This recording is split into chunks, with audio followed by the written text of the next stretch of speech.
This week on the Baseline Podcast, Josh and I are back to discuss what we thought was going to be a boring week of college football to more of a chaotic week of college football. We saw multiple top 10 teams fall down, including number one Alabama to Vanderbilt.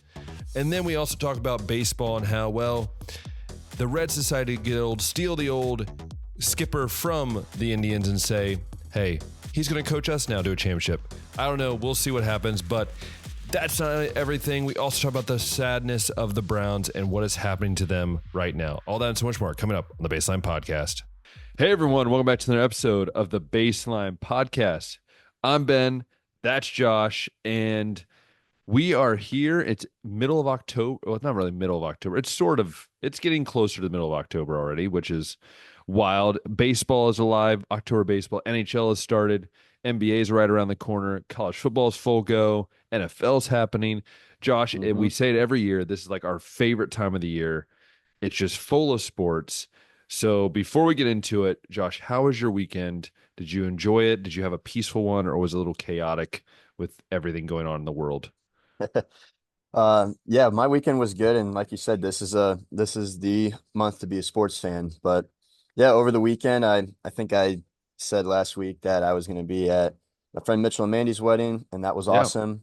I did manage to get a little bit of college football watching in, and as we also said, it looks like it's going to be a boring slate of games, Ben. But It's it was so boring. a bad week to be a top 10 SEC team. But in general, there were five big upsets that all went down, and I got to watch the end at least of Tennessee, Arkansas. I heard about Vanderbilt beating Alabama. I cannot wait to talk about that game. Yeah.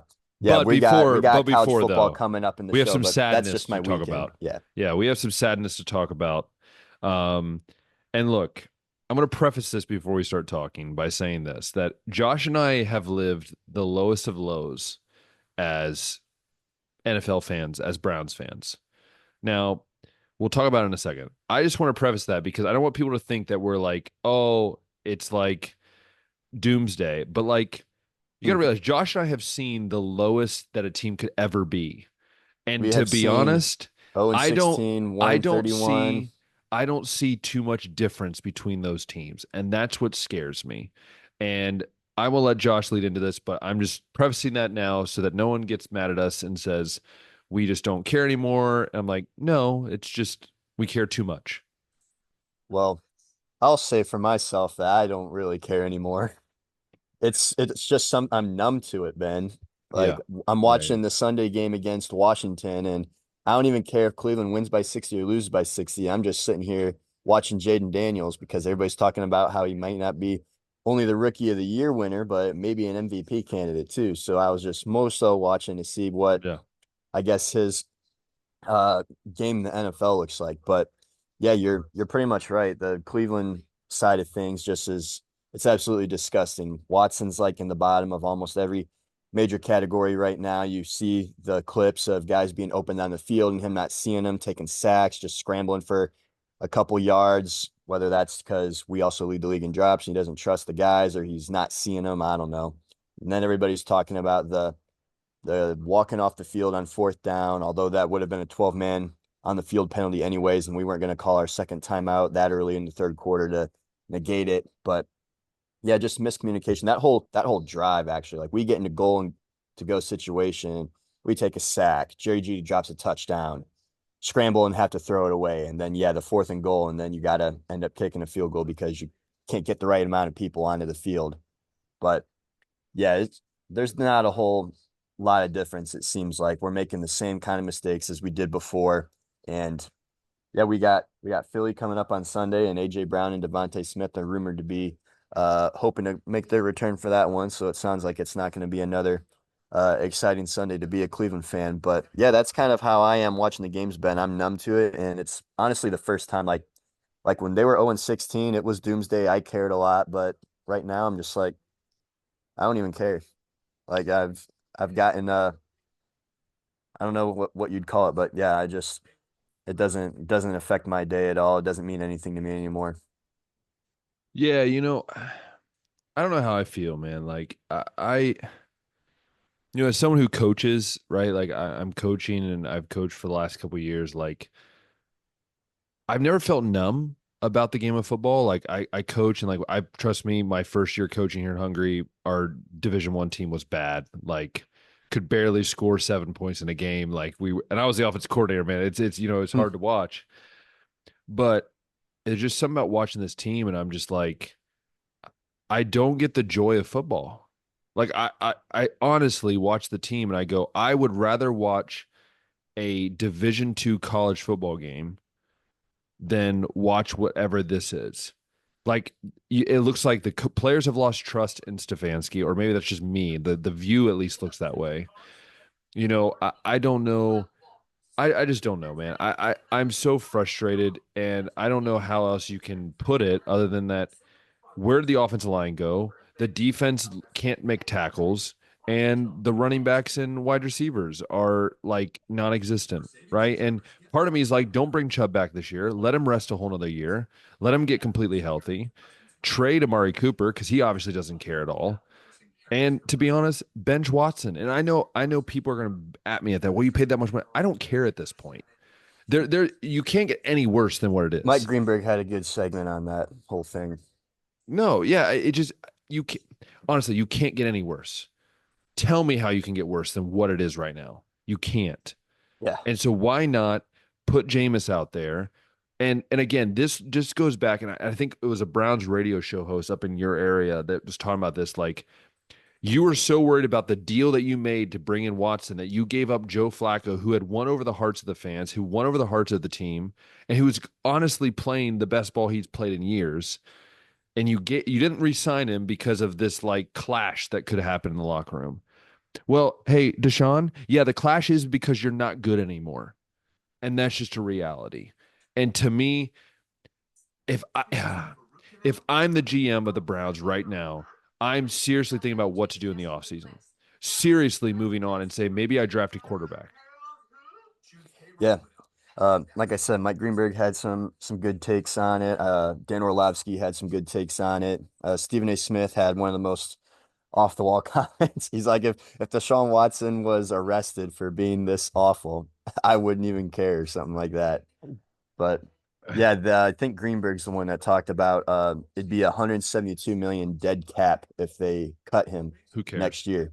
Honestly, who cares? So At that's this that's the point, situation that you're in. And Orlovsky, I think, is the one that said that he thinks that Stefanski's being forced to start Deshaun Watson and to run this offense because it looks nothing like anything we've seen in Cleveland in the no. past. Like it's a general manager decision or an ownership decision that Watson must play all these games because I guess in the past, Stefanski probably would have made a move at some point, but we also saw him ride it out with Baker Mayfield too for basically all 16 games that he could go when you had the labrum issue. So maybe that was an ownership thing too. I don't know, but yeah, No, it's not the first time we've seen a quarterback that looks incapable just stay out there.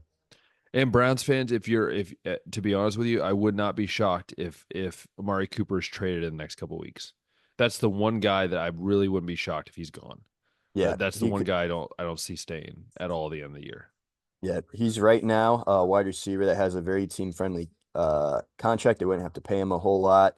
They could probably just get rid of like a late round pick to get him also. And we've seen Amari struggle in Oakland when he first was in the NFL, got to a winning situation, and all those issues with drops and like character concerns went away. He started playing good football, and he kind of was like that when he initially got to Cleveland. And like right now, we just see a lot of that. Like, yeah, I don't care if I catch it or anything like that. So I say Yeah. get rid of him too. I wouldn't even be mad. Yeah, I mean, you have Jerry Judy, you have a guy who at least, I mean, not like Drops he's playing touchdowns great. too. Yeah, but at least he's, capable. I don't know. Dude, this is just it's just like not even fun to talk about. Like this is not Josh and I faking it. Like this is generally This our isn't, yeah, reaction. this isn't something that's going to get fixed this year. I No. think this team is going to legitimately probably only win 4 games tops.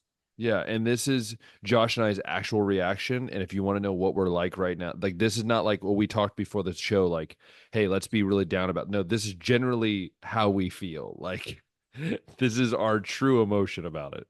It's not And fun to it's talk about. Yeah. Like no, it's not. we finally get first round picks next year. So Yay. hopefully a fully healthy Nick Chubb next year. Hey, but Yay.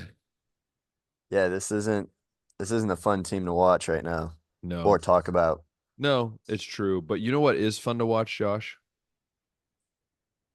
You know what is fun? Before we move on to things that are fun to watch, do you want to pick the Browns Eagles Oh game on yeah, Sunday? sure. Yeah, why not? Yeah, you thought you were gonna get out of that. Yeah, tried. Luckily, this isn't the same Eagles team that we're used to seeing, Still but doesn't matter. even still, Still doesn't matter. it's at Philly, and Philly's favored Oh by nine gosh. points. Dude, this game, okay. This game's not even gonna be close, Josh. I'll say it right now. It's gonna be like 28 to like 9.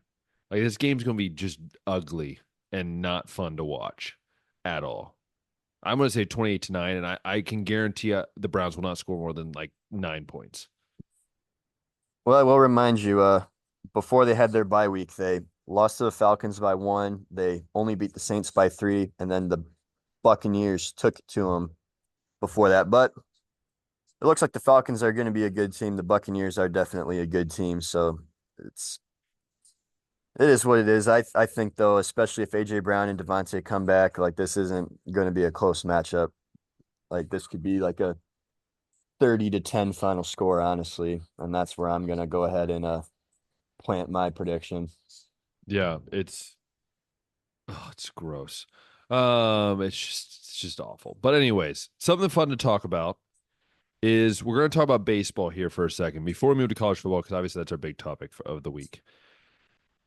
Baseball news that happened, I think, at the end of last week. So it was after we recorded and posted. It started happening, and then it was finalized here on Monday of this week, and that is that Terry Francona, the man, the myth, the legend, who turned the Guardians into something, the Indians into something when they were really struggling, is now truly coming out of retirement to coach not any team, let's say like the Giants or somewhere out west or south. No, he's just driving 3 hours south to go coach my Cincinnati Reds. And I am so happy about this. This is like the first time since Dusty Baker that I've been like, this is awesome. I'm excited. But I'm going to talk about my thoughts. I want to hear Josh's thoughts because I know there's a little bit of saltiness from a lot of Guardians fans right now. I don't know if it's like salty as much as it's just like that's our guy, and it's weird that it's even legal that you can go and coach the other team in Ohio, kind of like that. But yeah, my thoughts on Francona when we first hired him were this is awesome because he's done everything that he did with the Boston Red Sox, and shocking that they even fired him to begin with. But yeah, comes over to Cleveland, gets us to a World Series, gets us some competitive teams through there, coaches us to 22 straight wins in 2017, but ultimately fell out, I think, because in those early 2020s, we had such a young roster, and he's an old school guy. Uh, I just don't know if his strategy really gelled with the culture at the time. There Which seemed to makes it be interesting with some, the Reds because it's a young team, which will we'll make it get to interesting. that. Yeah. I think what the front office wanted to do and what he wanted to do was also not on the same page. Um, and then like the health stuff, yeah, like he missed a lot of games his last Very season. quick, though. Very quick. Well, Urban Meyer was quick too. So Yeah, you but gotta wonder he was how weird. much of that was health and how much of it was Forced out. forced out, or in like Urban Meyer's case, I want to go to a different situation. I don't know. But Yeah. yeah, if I had to guess, and we'll never know for sure, it's always gonna be health. Like Francona went out on his own terms, but I do wonder if the Cleveland front office also kind of gently pushed him out the door and was like, we want to go a different direction. But if you'd like to resign, then we don't have to like make this a whole ugly exit because of all the good stuff you did for our organization and stuff like that. Yeah. But yeah, that brings up a good point because that was the first thing that I thought of is like, okay, well, he's going into a situation where the team is also young, and it seems like most of their issues are like striking out and health, and I'm not sure how much he can fix that over there in Cincinnati. But you got to like it better than what you've had. Like you've never really gone out and gotten a manager like this. So if you're Cincinnati, you're like, this is very cool, but I do wonder how effective it'll be at this stage in his career with this roster. But I'll let you share your Yeah. thoughts. I mean that is the question that came to my mind, but I'm also like I heard him do an interview with Dan Patrick, and he said that he feels the same way that he did the first day in Cleveland. Like he just feels like it's the right place and it's at peace. because he said he wasn't originally going to look for jobs, but the Reds came knocking, which I think that's so smart by the Reds. Like, just take your shot. Like, what does it hurt? Doesn't happen, you go look somewhere else. But, it's just like the Dusty Baker thing. No one thought Dusty Baker would come coach the Reds or manage the Reds. No one thought that. And so for me, it's a great move. I think it gives them someone that they can. Yeah, he's older, but I think he can still coach. I think he'll be around for at least 5 years or so, 6 years or so. It gives you a chance to build on this roster. And I think the guy, like this team, yes, they're young, but I think they listen more than what a lot of young teams do. And I'm hoping that's the case. And I hope he makes a monster and turns us into a giant. And it'd be cool to see like Cleveland, Cincinnati World Series. And I really believe that if he does it the right way, there's a chance that we could see that. And so I'm super excited. It's just good as a Reds fan to feel some excitement after this year and to see what he can do with it will be truly awesome. He did play for the Reds, so he does have a little bit of that knowledge, and I'm really excited Hmm. about it. Yeah. Yeah, definitely. Definitely something to be excited about if you're in Cincinnati. Speaking of Cleveland too, we're down 2-0 right now as we speak to the Tigers in game three. Did you get to see any of game two or Yeah, even how that ended? I saw how Clase, who gave up like 400 runs all year, decided to give up a 3-run dinger. Yeah, it was such an Bad interesting game pitch. to It was a watch. terrible pitch he threw. Like that was He's just terrible. thrown, I think I saw he's thrown like so many hundred sliders this year, and that one had the second least amount of break on it. It looked just like a flat cutter. Like it had no Yeah. spin at all. Also was only the second time all year that he's come out to pitch more than one inning, and I Which think that shows was a mistake. shows. I It think wasn't even a he's a safe one inning guy though. situation. But I also think Wasn't he's even a like a safe one. situation. But he's like a one inning guy though. I feel like, and that's nothing against him. Like K Rod, he was a one inning guy. You didn't push him Yep. more than one innings. It was one Yep. inning and that was it. Alexis Diaz for the Reds, they pitch him more than one inning, but he sucks when he's more than one inning. There's just some guys that they're meant for one inning, just like Mariano Rivera. You barely ever saw him more than one inning. And that was because they just were locked down. And once you do that, Aroldis Chapman, same way. Colossae is one of those guys where if they get a hold of something, they get the pattern, and that's what makes him so good. That he's only in there for like four batters. No one can Yeah. keep going with Very him. a lot of situations he's usually not in. Like they brought him into the eighth with men on base.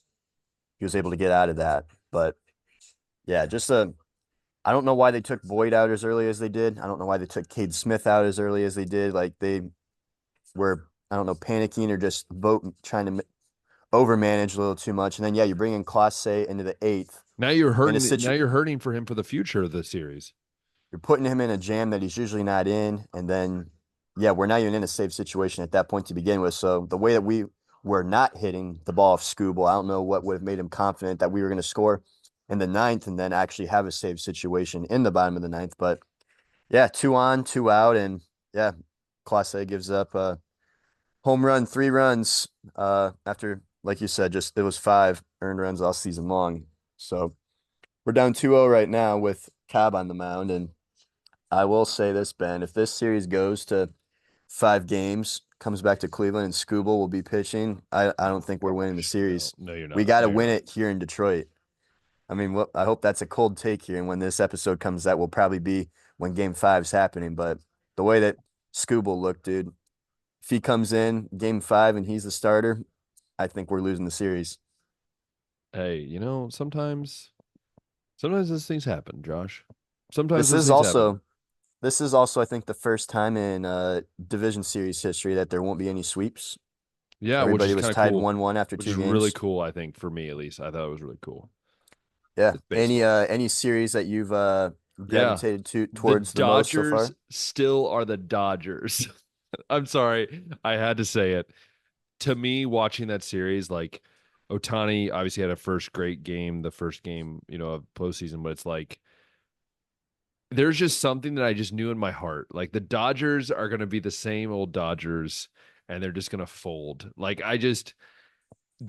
when are they going to figure out that firing their manager might be the best situation for them?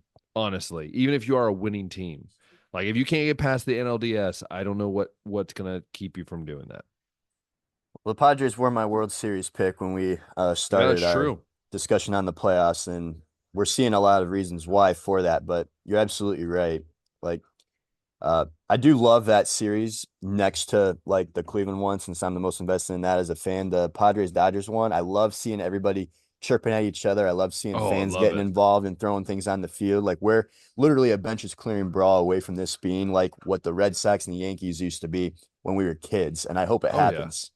I hope it Yeah. happens. And Watching again, Flaherty and Machado and Profar and mhm. coaches like get involved here. It's so fun. But yeah, the Dodgers, man, they're gonna bullpen it today in a must-win game when you're down 2-1.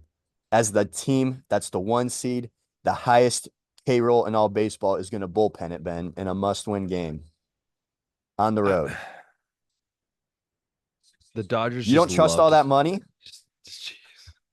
You're The telling me you Dodgers don't just love trust to all that screw it, money? man. They love to screw it up. Yeah, Love to screw it up. yeah. Well, just you wait till next year when Otani can actually throw, Ben. They're gonna be something Oh different. yeah. Oh, so different. Dude, poor Otani, man. He goes from the Angels who can't make the playoffs. Then goes to the Dodgers who can make the playoffs but can't win any playoffs. You know where he needs to go? Cincinnati. You know, that is going to be a productive place. You know, that's what I believe. Gonna be tough getting out of that contract. I 10 know, years he's right? locked in. I mean, technically he's only making like $1 million a year, so because it's all backloaded. So It is. So I wonder if he was to get traded, all that deferred money it'd have to be paid by the Dodgers, right? it should, yeah, because it'd be I like think part of the so, because that's guarantee. why like the Reds are still paying like Ken Griffey Jr. to this Yeah. day. Because they backloaded it. They like put almost all the money on the backside because Yeah. they couldn't afford him because he was just, you know, Right. guy you couldn't afford. But yeah, so Yeah. that's going on with the baseball. I mean, other than that, I haven't really been paying attention too much because football is just on a roll lately, and I think we should start talking about football because Yeah. We had, I think, this was the best week not ever. that, yeah, not that like all the other weeks weren't exciting, but this was like the first banger week And that to I think see everybody looks for is like and, the upsets. And yeah, we saw them. We and, saw, and well, we're going to talk about. But the one thing I do want to say is we'll talk about the game. Seeing them roll the Nick Saban quote that he said on their big screen that Vanderbilt is the easiest place to play. I love that so much because I've been to Vanderbilt. I've walked around their football field, on their baseball diamond. I've been on their basketball court. It's in Nashville. It's a great place. It's actually a really big sports city, and to see those fans almost have like that moment to me was awesome. And maybe we want to start there. I don't know, but that's let's just start right there yeah, because it was this is awesome. after we talked about the big win over Georgia. We talked about how Kalen DeBoer is not going to let this program fall off, and they're going to be just like another And I 20 even years of put it, Saban. and I even put it in. I said, "Did Nick Saban retire?" I even put it in the title, and Yep, look what you happens. did. And then this happened. This is something Nick Saban, as we can see from his track record, never and would have never let Ever, happen. You never. never are going to like fall off or like not show up for a game like this. And what did we say about Jalen Milroe? What did we say last week? We both put We him in our said top Joe five. Miro shows up for all the big games, Inconsistency. but he's inconsistent when it comes to the bad games. He plays to his level of competition, and that's why I don't know if I can ever take him seriously as like a true Heisman finalist. And look what happened. And I go look. I look at this game. Paeva for Vanderbilt played his best game he's ever played of his life. Right, he played phenomenal. But let's give it up to like Vanderbilt's atmosphere. Like they truly tried to make it intimidating. To see how the goalposts went a mile down Nashville On Broadway. Avenue, down Broadway, and into the river, like that to me was just it's. And the fact they got a fine for that, I don't care. Like when they started trying to take this away from football, that's what makes football so good. That's what makes college football so good. Yep. Storm in the field. I don't care if a guy gets run over. Deal with it, dude. You're in pads. Deal with it. Um, but no, Alabama probably played the worst game I've seen Alabama ever play, at least when I've been alive. And I think this shows that there's a lot more weakness in Georgia than we realize, and that Alabama definitely is not as good as we thought beating Georgia. And what's crazy is, think about this. Texas, and I know we'll preview, Texas is going to play Georgia in a couple weeks. If they beat Georgia and they could lose to Vanderbilt the next week, it would be the same scenario that happened to Alabama. I just want to point that out. Yeah, So, one of the college football networks was showing Texas's next three games, how they're going to be kind of a challenge, I guess, or like they're going to hit the gauntlet of their schedule, and it included the Oklahoma game this weekend, the Georgia game the weekend after, and then they've put Vanderbilt up because I guess Yeah. nobody's gonna overlook Vanderbilt And anymore, I I will say guess. the one thing that I'm frustrated about, and we'll talk about the game. I'll get your thoughts on the game, but obviously the game was just definitely a crazy game. But again, Alabama tried to do what they could, but the fact, dude, that defense coordinator who kept Georgia intact, which again, it's not saying much because Georgia's offense is bad. I'm realizing now, but that defense coordinator, I'm sorry, you should not be allowed back in Tuscaloosa after giving up 40 points to Vanderbilt. That's That's a whole other story. embarrassing. But what I was going to say is I think that you know with this game and everything that's going on, you know, it's going to be fascinating to see what transpires. And the other thing too is how did they only drop to 7? How on if there's not SEC bias, I don't know what there is because you you got beat by a team who you've notoriously beat who wasn't really that good this year and you dropped 6 spots, but yet somehow USC completely dropped out of the rankings and Michigan stayed in. Like the Michigan and the and I don't know, we'll talk about Michigan, but Michigan and Alabama somehow still being relevant right now, at least in the top 15, 20, is just mind-boggling to me. It's Yeah, I mean, mind-boggling. they're gonna point to the fact that they got one of the best wins of the season so far against Georgia. Still. But right now, yeah, that's Seventh a best loss that team? needs to Oh, really drop you because this is a yeah. rate ranking, not a rating. I Yeah. still think Alabama is one of the top 10 teams in the country, but yeah, you And got to like fall how is Michigan for 23? more than that. And but With you two like losses I right now. and both the losses were terrible and they look bad. So that's the other thing. But no, I want to get your thoughts on the Vanderbilt game and then we can move on to the next game. Yeah, so as I said, I didn't really get to watch this one. I was just checking the score, and I figured it kind of like years ago when it was Michigan and Appalachian State that Michigan would just, eventually get it together and, squeak one out. But yeah, Alabama didn't do that. And yeah, part of that was Jalen Milroe not playing the way that he did against Georgia. Some of that was, yeah, defensive play allowing 40 to Vanderbilt. That's crazy. But the other thing I've been thinking about, Ben, is in the 12-team era, this loss doesn't even mean anything. No, Alabama's still going to be in the it playoff. doesn't. And again, that's why I miss it, man. Do you think that the 12 team is maybe taking away some of the intensity of Yes. the regular season? Yes. That was something that we initially I, thought would happen because a loss like this could potentially end your season, that should kill all your your season. playoff hopes. It Like would kill it, but why do they we could love lose another game like that and still yeah. eventually get in. Why do we love the 14 playoff?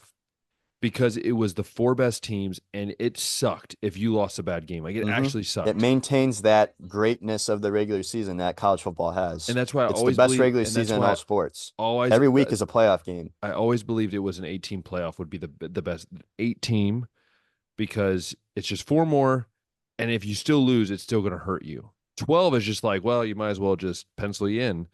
And again, this is going to be a brand thing and this is what I think Josh Pate brought up like why Alabama didn't drop farther. It's because it's a brand thing. hmm It's the fact that they want as many SEC schools and Big Ten schools, but it's like, yeah, but then also why did Ohio State not get bumped up higher, right? Or some of these other teams, So it's like it's very fascinating. And again, I think they're really trying not to have Alabama not make the playoff. I think they want Alabama in there for the first 12-team playoff. They want Clemson. They want all the blue bloods because they wanted to make it a statement. But again, we'll see what happens. It's gonna be I think all those fascinating. teams are But going to be able to get in on their own merit still, but yeah, yeah, makes you wonder.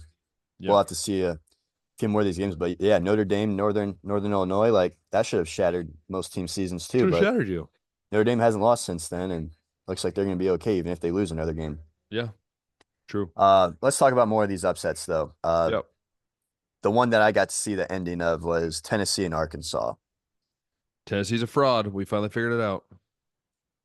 Yeah, Tennessee and honestly Ole Miss kind of feel like the same team to me right now. Against those out of conference games, against, the FCS and the Max, they did exactly what we would have expected them to do, right? They're looking really good in all facets of the game, passing, rushing.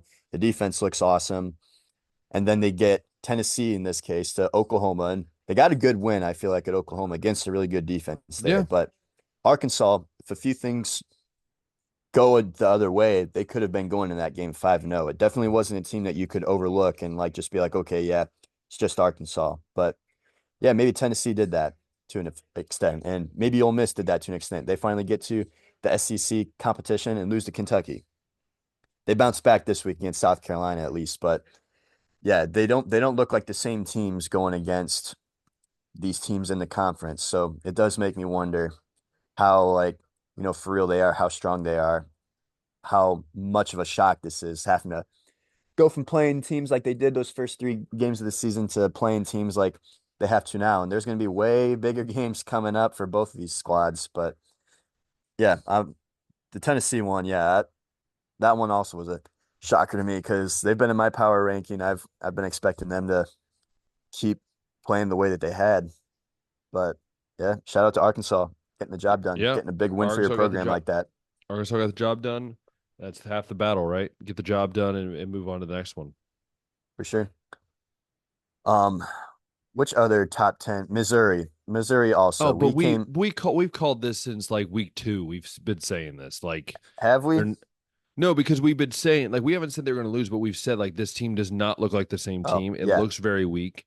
They look beatable, and I in my head have been like they're going to lose. Like every week, I'm like they're probably going to lose because they've been down a lot. They haven't been Yeah. winning games easy, and this was just like a true classic butt whooping, like just a classic bend you over and whoop your butt. That's pretty much how it is. I guess I just didn't expect it to be Texas A&M because Texas A&M also was barely getting by in all of their They're not that games. good either. Like I watched They're that game. not. They're not that good. They're not. They came into that as like a 1.5 or 2.5 point favorite, and we thought it'd be a close game. I don't remember who you picked, but I know I picked Missouri. But yeah, that one, not even close. Texas A&M, No. like you said, good old fashioned butt whooping over there. So yeah, Yep. Missouri. We'll see if someone can actually do that to Texas A&M. I know Joe Klatt talked about this week that Texas A&M he sees as like having a legitimate shot to get to the 12-team playoff since it's 12 now. And a lot of Interesting. people won't like it, but we'll see. Missouri's the only decent win that Missouri's the decent win that they got. They got that loss to Notre Dame. So that's kind of like their resume at the moment. Other upsets, yeah, let's talk about that Michigan Washington one. That's Michigan has Michigan's second proven loss. they've proven what we've said every week. They until they get a passing game, it does not matter what they do in the run game. If they're against a half decent team, they're going to struggle. Right? And I truly believe right now Indiana is better than Michigan right now at this moment in time. That's Yeah, I mean, I can't I really mean, argue you on that. Indiana no. doesn't really have any quality win, but Michigan's got USC, I guess. But Oh, jeez. USC quality win. I mean, they just got their butts whooped too. it's So it's still better than any win that IU has. But I'm with you on it. It's really a coin flip game. yeah, I mean, look, Michigan literally can't throw for more than 100 yards. Dude, and they're not even running the triple option, Josh. They're not even running a Navy offense. They are literally running a spread offense and they can't throw the ball. Yeah. Orgy in this one was 3 of 7 with 15 yards, and then Jack Tuttle came in 10 of 18, 98 yards, touchdown, and a pick. So yeah, still not a quarterback that's thrown over 100 since Davis Warren was benched. Donovan Edwards, 95 yards on the ground and a touchdown. Mullings, 49 yards on the ground. But yeah, Washington comes out with this 27-17 win, and they too now have a 4-2 record, just like Michigan. And somehow Michigan's ranked. Don't get it. Don't Somehow Michigan absolutely gets get to it. still be ranked though. That's honestly just national champion They're so brand they're so recognition bad. Dude, and at I the honestly believe least. that them playing Ohio State this year, it might not be even close. It truly might not be. It might not be. The other big upset that we got to talk about is Minnesota getting over USC. Yeah. 24-17, Ben. So once again, USC loses not because of their defensive efforts, but their lack of offense. Yeah. Miller Moss, 200 yards, a touchdown, 2 picks. I mean, I mean, we've talked about it. The USC defense still definitely has some work to do, but they've gotten a shutout this year. They held LSU to 20. They kept Michigan under 30, but against Minnesota, you score 17. Against Michigan, you scored 24. Against LSU, even like, yeah, you scored 20, but you only scored 27. This is not the typical Lincoln Riley system that we're used to seeing. It's It's almost like USC has been Big Ten-ified, doesn't it? Yeah, I mean, it just USC has become this like weird, barely any offense, somewhat of a good defense, but again, not really tested of a defense. Um, yeah, I mean, it's just we're gonna have another Iowa. That's what's gonna happen. USC turns to Iowa.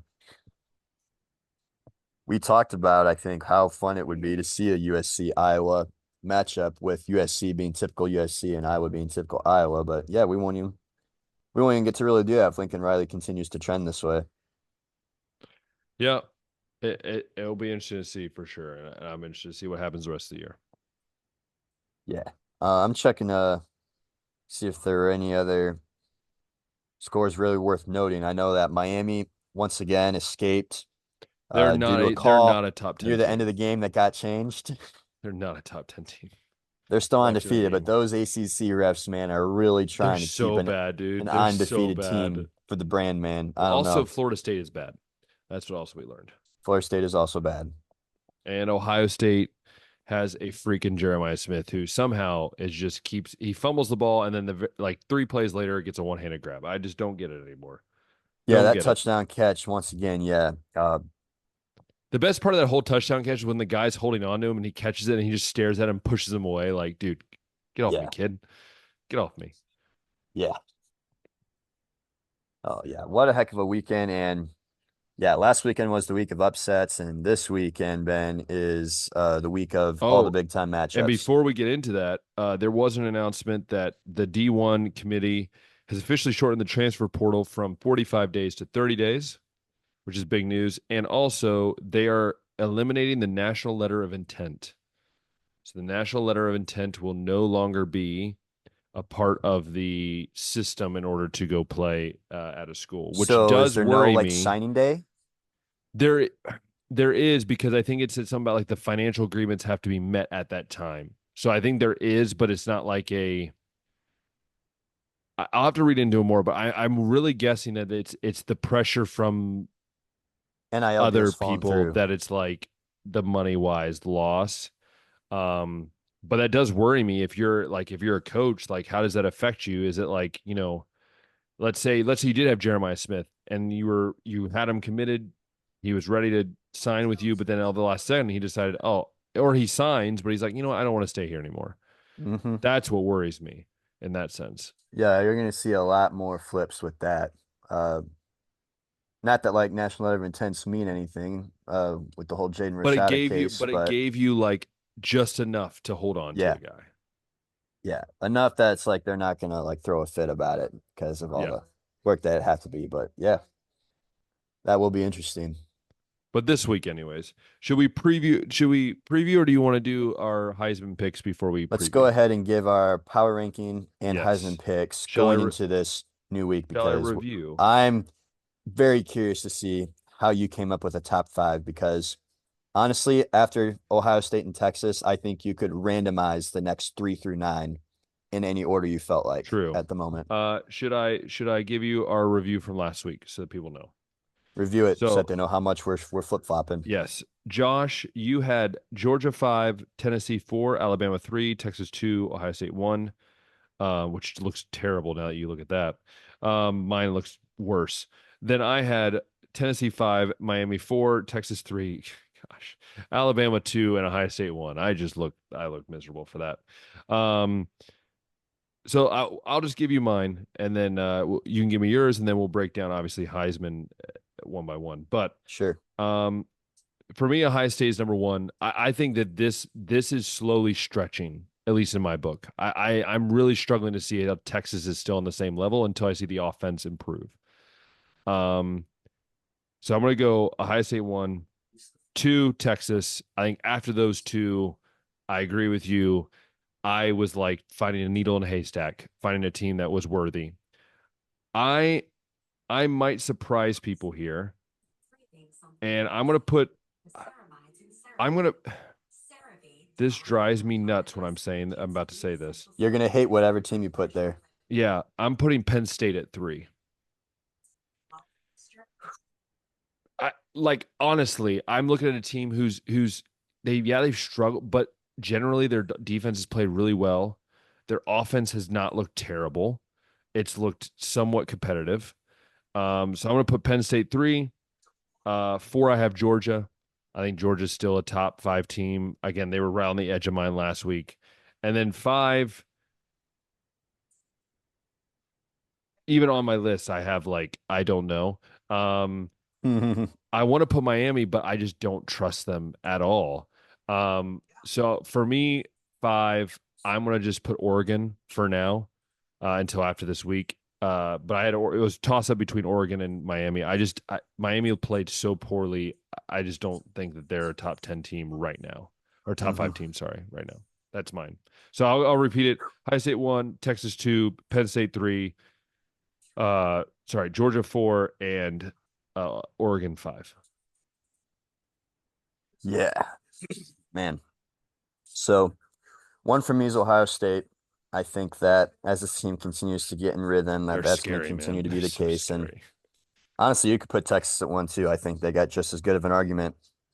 Even with Arch Manning coming in relief, I think Quinn Ewers has a shot to come back for the Oklahoma game this weekend. But yeah, at least in terms of final scores, it doesn't look like they've really missed a beat with Arch, although they haven't had to play like a really competitive team yet, and just I think 1 conference game with him. But yeah, Ohio State and Texas right now look really strong, both sides of the ball. And then yeah, once you get to 3, it's like, okay, what do you do here? And I'm going with Oregon, who we were very high on early in the season. Yep. But due to struggling in those first couple games, we dropped him out for a little bit and wanted to, I guess, learn a little bit more. And I think I'm still not all that impressed with Dylan Gabriel at the moment, but he's playing better football than he was those first 2 weeks. And I also think we got to give some validation to that Boise State game being as competitive as it was, since we know how good their offense and defense is and how good Ashton Jeanty is. Like, they probably would give a lot of other teams fits too. But yeah, Oregon's still undefeated at the moment. They're beating the bad teams that they should by, 20, 25, 30 points now. So I'm going to go ahead and put Oregon at 3. And 4, like I was saying, Tennessee and Ole Miss to me look like the same team. They don't have any quality win right now at the moment that you can really be like, yeah, they can get it done against big time competition. Miami, although undefeated, also doesn't have a quality win. They have too many close calls for me that probably should be losses if officiating doesn't get in the way. And you look at Georgia and how they struggled offensively against Kentucky. They struggled offensively again this last week against Auburn, and then they couldn't get it done, especially in the first quarter against Alabama. So I'm not putting them here. As much as I hate to do it, Ben, I think I'm leaving Alabama in my top 5 and putting them at 4. Gross. They're only going to drop 1 spot in my power ranking, not my AP poll, which includes merit, because they'd be dropping way far out of that. But I still think Alabama is one of the best 5 teams in the country. But I have to drop them at some degree from 3, so I'm putting them at 4. And at 5, I'm with you on Penn State being a team that belongs here now. They're sneaking right up there. Like, let me no tell one talks you, about them, man. No one talks let me about tell them. you some stats that maybe you'd be surprised by if you haven't been paying attention to Penn State football lately. And we'll start off with Drew Aller, who He's looking good this year. He's only looking good. has 1,100 yards through 5 games. Not that much. Efficient. But the 9 touchdown to 1 pick ratio, you got to be happy about. The 88.8 QBR, which is 5th in the country, you got to be happy about. And the other thing that I think you got to be happy about, we talked about last year how he really wouldn't get the ball downfield much. It was very, very limited offensive playbook that he had to work with. Right now, he's averaging 10.7 yards per attempt, whereas the season before it was just above 6. So they are letting him get down the field a little bit more.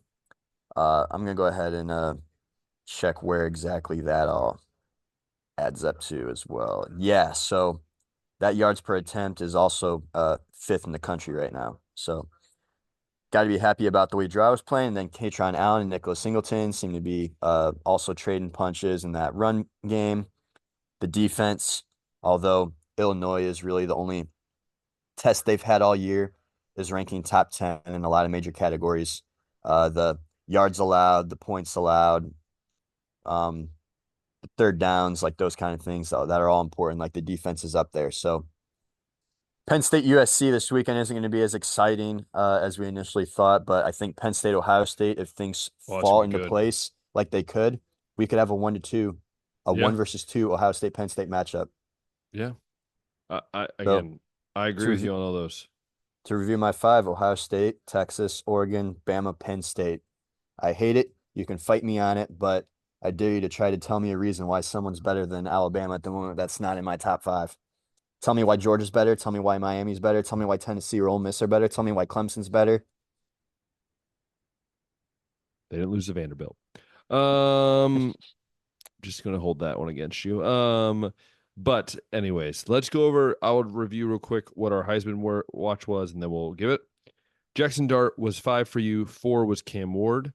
3 Jalen Milrow. 2 Ashton Jeanty, and 1 was Travis Hunter. For myself, 5 was Will Howard. 4 Cam Ward. 3 Jalen Milrow. 2 Travis Hunter, and 1 Ashton Jeanty. Let's start with our number 5, Josh. Shall we? All right.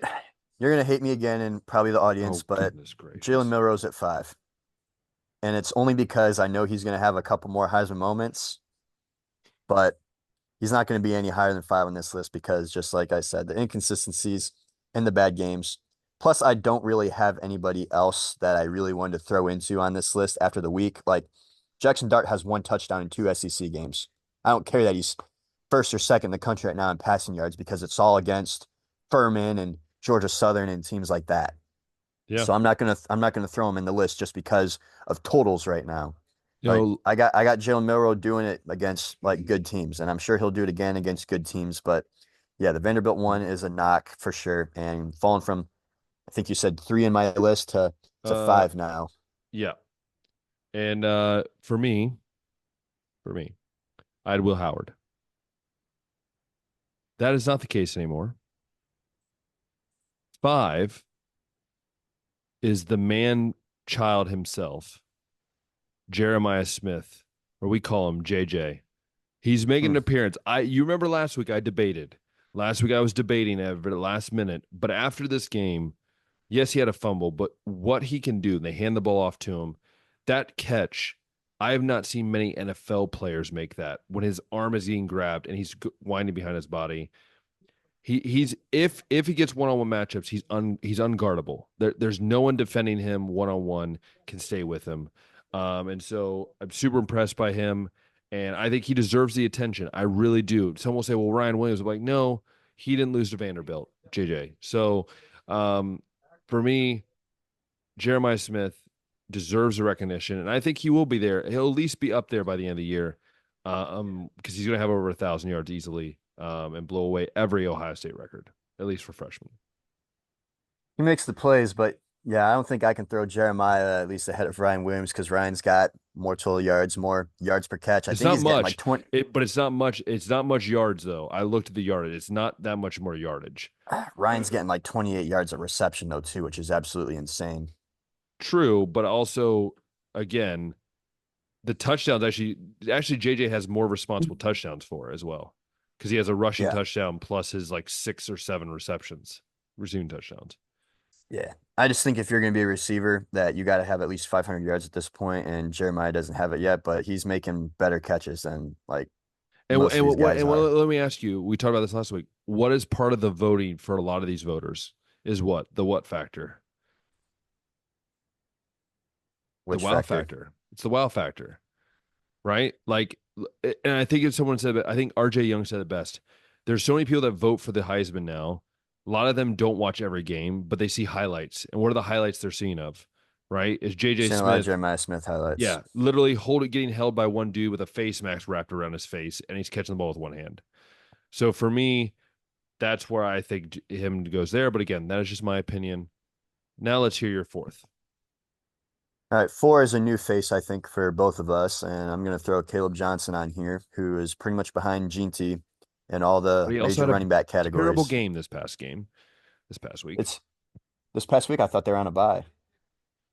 Caleb Johnson for Yeah, wasn't Iowa. Iowa on a bye this weekend? They played Ohio State this The past week week. before, or wait, no, yeah, It I'll was say it was this this week, week, not last. Okay. and they Week held him to before he 40. was They on held him the. to 49 yards before like the backups came in, and then he ran for like another 30.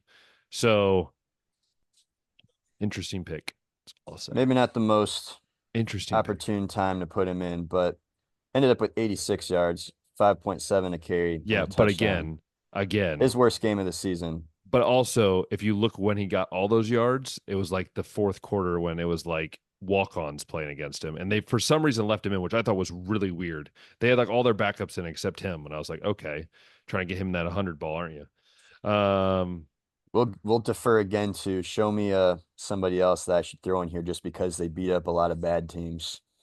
Oh, I could absolutely do that. Absolutely, you'll see my next Like, one is better. are we gonna throw Kyle McCord on this just because he No, has the fourth most passing yards in the country nope, against nobodies? Are we gonna put Jackson Dart on here because he has one nope, touchdown in his SEC games? nope. Good. Do you know what I'm putting here? Freaking Will Howard staying in my list. Will Howard. Jalen Milrow is not into my list anymore. I'm sorry, you lose to Vanderbilt. You don't deserve to be on my list. Um, Will Howard has done everything you've asked. He had 5 touchdowns on Saturday, which is wild. Yeah, he did have the one pick, but for him, all he has to do. I love what I think it was RJ Young or maybe it was Birmingham said. Like he has to be the Craig Krenzel of Ohio State this year. Just do what you have to do to get the ball where you need to be. Dude, when people don't realize, dude, he's like 250 pounds. He runs so nimble. Like he runs around people. And I'm like, this dude's a big human. And for me, he's got like, I believe 13 responsible touchdowns. I'm not sure exactly. But look, he's doing what you've asked him to do. And for me, he's putting up the numbers that, and to be honest, I'm going with you. I don't really see anyone else in there that I'm like, wow, and that I want to put in there because Jalen Monroe lost again to Vanderbilt. Yeah, like I hate the rest of my bottom three, I guess, and Cam Ward's three. Undefeated, I guess. Still had over 400 yards in the game against Cal, multiple touchdowns. But yeah, I hate it doing that, but he's doing this against his conference competition now and not just the scrappy teams that they started with. So Yeah, I agree with you. Cam Ward for me stays at number 3. Like, it's not like he's impressed me, but he's done what you've asked him to do. I guess he had a good comeback.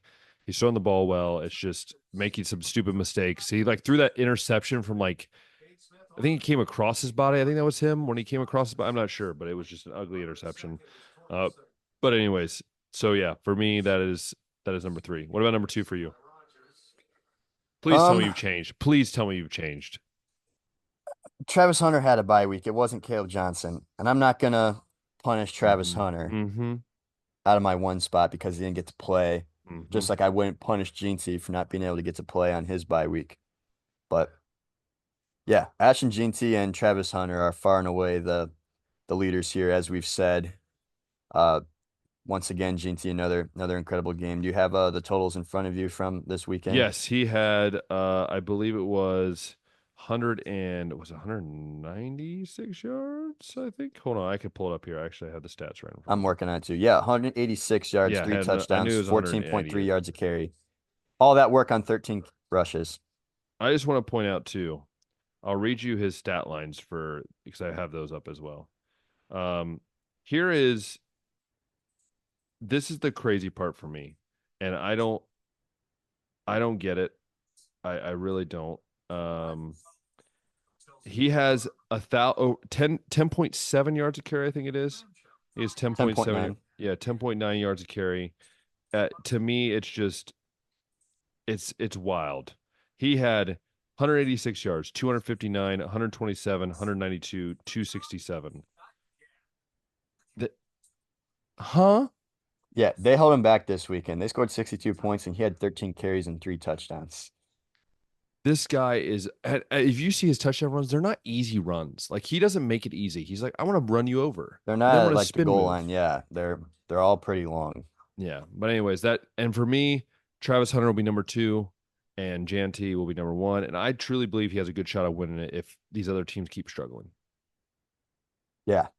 Yeah, I mean, as long as guys like Dart maintain the totals, they're gonna get in. But yeah, I think that the race, like we've been saying with the teams, it's like Ohio State and Texas are in their own category right now, and Hunter and GNC are in their own category right now. And then you can literally just throw whatever other three or And four that you also, want up there. if Janty decides to come back, he's only a junior, by the way. He is a junior. Yep. So he If can he play decides to one more come year of back, college ball if he he will wants. break every record known to man if he comes back again. He might do that now. He's got over 1,000 True. yards. True. All right. So that's our Heisman list. We're gonna go briefly, quickly, or however we want to view it. Not really briefly, because there's one game we really want to talk about, and then the other ones we could touch on. But we're preview the games. We'll give you our predictions as always, because I've finally got Josh to finally get predictions that are actually worthy. And let's start with Ohio State versus Oregon, shall we? Ohio State versus Oregon, which will rightfully be taking place at 7:30 p.m. on Saturday Your at time. Autzen Stadium. Your It's good time. that this is a night game. It won't be night at Autzen Stadium, but it's good that it's a night game for the Eastern time zone. Yeah, for me it's let's see, about 2 o'clock in the morning. Yeah. So you would have preferred the big noon kickoff. I mean, I'll be up. This is the one game that I'll be up for. It's too good. I mean, I'll probably be just like halftime. Okay, move on. All right. At the moment, Ohio State is a 3-point road favorite, but I'll let you take the Yeah, lead on this I, one since I this is your think team. no, I think that this game is going to be closer than what people think. I think a lot of high state fans think it's going to be a blowout. I don't think so. I think it's going to be closer than what people think. I think Will Howard had these are the three keys I have. The offensive line needs to play like they did last week against Iowa. As we both agree, Iowa has a very good defense, and Ohio State played phenomenal. They ran the ball super well. They passed the ball super well. They gave Will Howard time. I think that's what's going to come down to. What does the offensive line do against this very good pass rush from Oregon? Second is, how do they use Jeremiah Smith? Do you use him as a decoy to get everyone else open? Or do you just say, this is our guy, we're going to use him that way? And then finally is this defense legit? And I think it is, but is this defense legit? And if it is, they're going to prove themselves this weekend. I'm really, my bold prediction is that we're going to see Jack Sawyer and JTT combined for 4 sacks this weekend against Dylan Gabriel. And I think that's possible. And then my other bold prediction would be that, well, it's not really a shocker. I'm gonna go. Actually, two of them. I'm gonna go. JJ Smith has another one-handed catch for a touchdown, and the other one is that Ohio State, for the first time since 2011, returns a punt or a kick for a touchdown. This is gonna be the game it's gonna happen in. I think so. Ryan Day guaranteed one, right? We're still waiting on it. Still waiting on it. All right. Yeah, this one I don't think is going to be as high scoring as what people probably hope Oh, I did go because prediction. Sorry, prediction. I'm gonna go 24-13. Ohio State. Hmm. Yeah, I don't think it's going to be as high scoring as people think. Oregon and Ohio State rank in the top 20 for a lot of the major defensive categories. And as we've said, Oregon has gone against some Big Ten teams now, and they've also gone against Boise State, and Ohio State's gone now against Iowa and a couple teams in the conference too. So I think those stats or those rankings are getting a little bit more legitimate. Uh, yeah, it's not easy to play at Autzen. Very loud over there. Uh, I don't think that Ohio State's going to win by that much, though. But I do think they're going to come out with a W this weekend. We'll go with a 25-24 final. Love it. Love it. We'll have a 2-point conversion come up in there somewhere that is going to be very important. Ryan Day is going to get aggressive, Be and perhaps aggressive. Sorry. I'm perhaps sorry. that ends up being the difference True. of this one. Love it. So we'll move over to the 3:30 kickoff slot, which features the Red River Shootout, Texas and Oklahoma. Yeah. Oklahoma, Ben, as we know, lost to Tennessee and just escaped Auburn a couple weeks ago. They're coming off of a bye week now, but Yeah. I'm not feeling this game always seems to be like there's a lot of times where this game ends up being like pretty one-sided. Last year, Oklahoma was able to get the win with Dylan Gabriel at quarterback in the comeback, but this Oklahoma team doesn't scare me too much, even being ranked 18. And as we said, Texas, is in a category of their own right now with Ohio State. This could be one of those ugly, ugly matchups. Yeah, yeah, it's gonna be interesting. I'm interested to see how this. I'm gonna see what yours is, or do they do like a 50-50 thing between him and Arch Manning? Um, Again, the defense for Texas needs to show up and just do what they need to do, and it's just go in there and win convincingly, which I do believe they're gonna do, and I think it's gonna be. Now, this I think this even if they win this, I think there's a chance they do drop out of one because the way it seems like it's going this year, I think whoever wins that game with Oregon and Ohio State will go to number one. But Yeah, that's 2 um, versus 3. yeah. So I'm Like gonna go that's gonna be very Texas. high merit. Texas. I'm gonna go Texas 31, Oklahoma 28, and we're gonna have another sort of like Dicker the kicker. It's gonna be another situation like that, and we're gonna have a game-winning field goal to win it in. Let's go overtime. You think Oklahoma can get 28? Yes. They got 27 against Auburn. They got 15 against Tennessee, 16 against Houston. I'm going for it. All right. Well, I'm going for a much more one-sided game here, but I do respect Oklahoma's defense enough to cap Texas at 33 points. And I'll give Oklahoma 7 because you got to score once in the rivalry, right? True. True. Maybe late fourth quarter in garbage time. Love it. Some of those like Caleb Johnson type stats. Also happening at the 3:30 slot is Penn State at USC. Undefeated, fourth-ranked Penn State at 3-2 unranked USC. As we said earlier, not as exciting of a matchup as what we would have initially picked. But Yeah. given the way that Penn State has played football this year and the way that USC has played football this year, this might be one of those kind of like uh, ugly kind of games that maybe a door opens for Yeah. USC to be able to pull off an upset. Yeah, I think USC I, I struggle to see USC doing anything on offense. Um and I just the Penn State defense is so solid. And I think the offense is starting to tick a little bit. So I'm interested to see that matchup. But I think just Penn State has a little bit more of that. And I think they have something playing for. They have to prove that they're not just a team that's going to win 10 games and lose to Ohio State and Michigan, right? Or the best teams in the Big Ten. And I think they're out there to prove that. And I think Penn State goes there and wins. I'm gonna say it's lower scoring, which I know USC low scoring doesn't happen, but I think it will be. I'm gonna go 24-20. Do you know who has scored the most points on Penn State this year? Bowling Green. Bowling Green with 27. Yes. I West knew that. Virginia has scored 12. Kent State couldn't get any. Illinois got 7. And last week, UCLA Also, got 11. Kent State is bad. They're Yeah, so Kent bad. State might be the worst team in the country this They year. they might be. But yeah, I'm gonna go But 24-20. That's what I'm gonna go with. yeah, I'm anticipating a lower scoring game, and I think it could especially being at USC, maybe lead. Did you hear James Franklin talking about some of the way that they got to travel? Yeah. Dude, some of this even at Ohio State having to send their equipment bus to like 4 different cities before it gets to Eugene. Like it's just nuts to me. Cross country conference games, man, Nuts. wild. But yeah, I think that the way that this game could shake up, that the workings could be there for USC upset, but I do think Penn State's defense is legit, one of the best in the country, and USC is going to struggle to score in this one. I'm giving USC 13 points in this one, and I'm giving Penn State 27. I'll Love go it. 27-13. It's still like a solid defensive game for USC, like allowing under 30 again, but still, that Penn State's not going to let these guys score that much. True. True. All right. Moving now to a very high profile SEC matchup, and we were going to learn, I think, a decent amount about what LSU's made of and what Ole Miss is made of here. This was a very exciting high scoring game last year, and I don't think it's going to be that way this year. But there probably still will be a decent amount of points. But we have to learn a lot about Jackson Dart in this game. And honestly, LSU could, I mean, after dropping that first game of the season, hasn't lost since.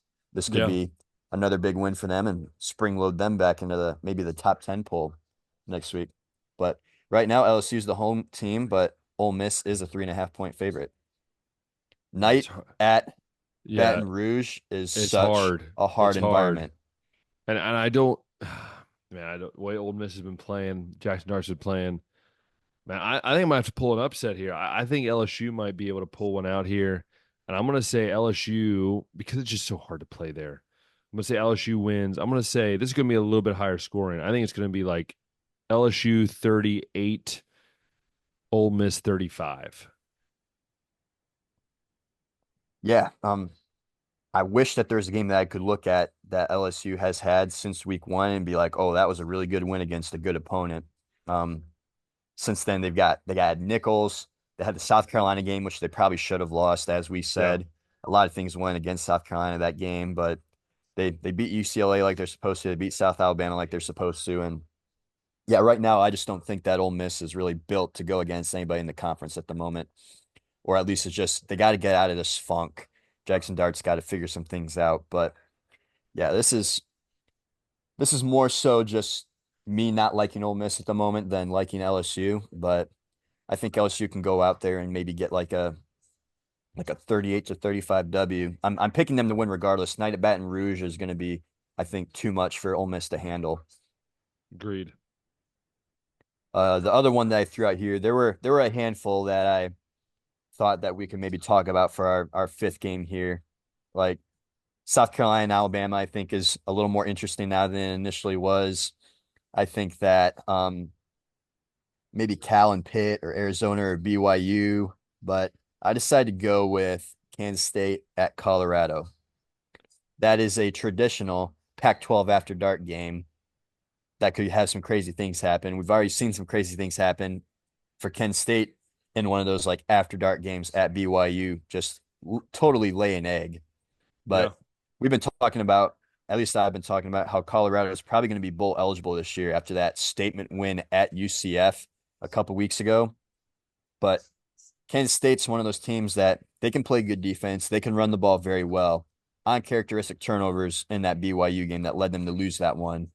But this one, I could see going either way. Kansas State's the 4.5-point favorite on the road. But do you lean any way or see any Well, key matchup? every time I pick Colorado, they or I don't pick Colorado, they win. So I'm gonna pick Colorado, thinking they'll lose. Um, I'm gonna say, yeah, I'm gonna say maybe Colorado squeaks it out. I think it's gonna be a different style of game, but I think maybe Colorado sticks it out and they win like a shootout. I'm gonna say like 45-38. Yeah, so Kansas State has gone against like what we thought would be a pretty solid offense in Arizona with Fafita and did a pretty good job containing him. But Shador is going to be the best quarterback they face all year, Yeah, probably. It's just going to be a matter of, again, if Shador can get that pressure. I'm sure Travis Hunter is going to be making some plays that are going to keep this thing close. And I think I'm going to go with a Colorado upset here, even though both are 4-1. A win like this would probably put Colorado in the poll the following week. Uh, yeah, I would expect Boulder to be sold out for this one, showing up. Shador is going to throw some nice touchdowns in this one, but Kansas State's probably going to also have their way at the line of scrimmage, run the football. It's what they love to do. So it's just a matter of can the Colorado air game do more than what the Kansas City ground game can do? Can Travis force some turnovers? Maybe give his team a few extra possessions. It's gonna be a really fun game, I think, to watch if you guys are gonna be up at 10:15 to watch some college football. But that's true. That's true. I'll go with the Colorado 41-37 final. I love it, Josh. We are just on point today. We're gonna see some Uh, points. yeah, and that's our preview for this week. I know we covered so much today, but there was so much news today. But I Yeah. hope you guys had a great time with us. Again, watch baseball, watch basketball, watch the NHL, watch soccer is still happening right now.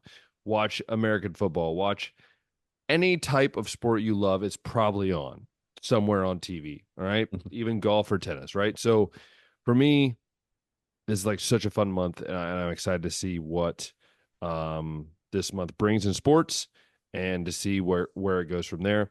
But once again, thank you guys so much for listening and watching. And if you love watching on YouTube, go ahead and click that thumbs up button, hit the subscribe button, hit that notification bell.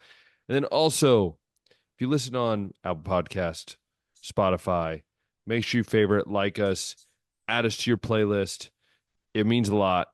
We hope we make your day, and you guys for sure help us enjoy what we're doing as well, and bickering with us and thinking that we're terrible at what we do.